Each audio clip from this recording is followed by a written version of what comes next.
do you like about franchising, Craig? I mean, it's something that, has kept you in franchising for 40 years now. What stands out?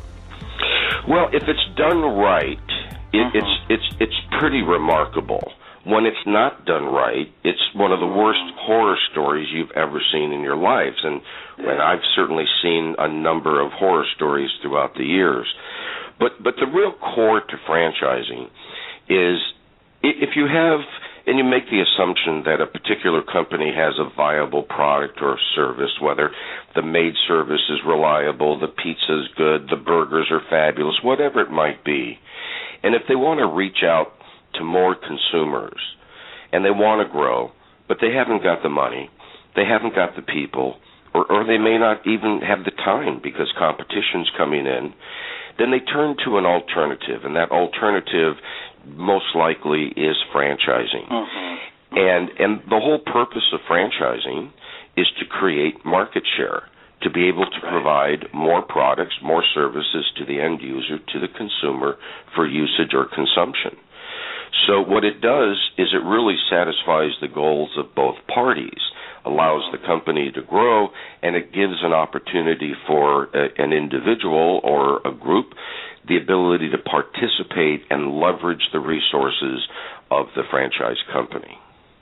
How do you feel about all these concepts today, Craig? I mean, when you first got involved in franchising 40 years ago, kind of where we are today, there's a lot more industries franchising, there's a lot more concepts franchising. It seems a bit overwhelming, I guess you can say, for the aspiring franchisee or franchipreneur is what we call them on the show.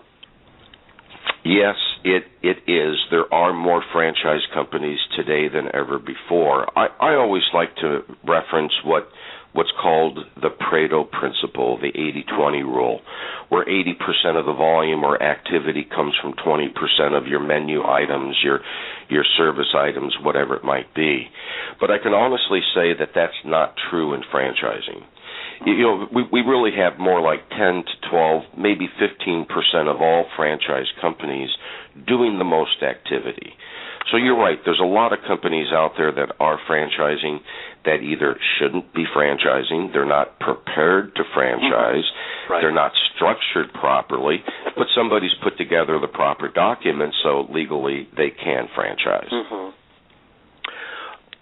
With so many concepts, this is where your service comes in. When I was reading about your background, Craig, it sounds like you certainly discovered a need in the market. It's as you were saying earlier, it's a nightmare for the franchisor and the franchisee to both get involved with each other if it's not going to work out. So you created this interesting concept called Connect Me. Kind of segues into my next question. With so many different franchise concepts, how does somebody who's interested in getting into franchise, how do they select the right one? Well, that's a great question. And my favorite expression is, just because somebody can afford the airplane doesn't mean they're qualified to be the pilot. Wow, that's great. So, I'm going to have to use that on the show. My pleasure, by all means. And what I found was that people bought franchises for the wrong reasons. And what gave me that insight was really two things. One, when I was asked to provide expert testimony, litigation support when there's conflict, and I would listen to both parties,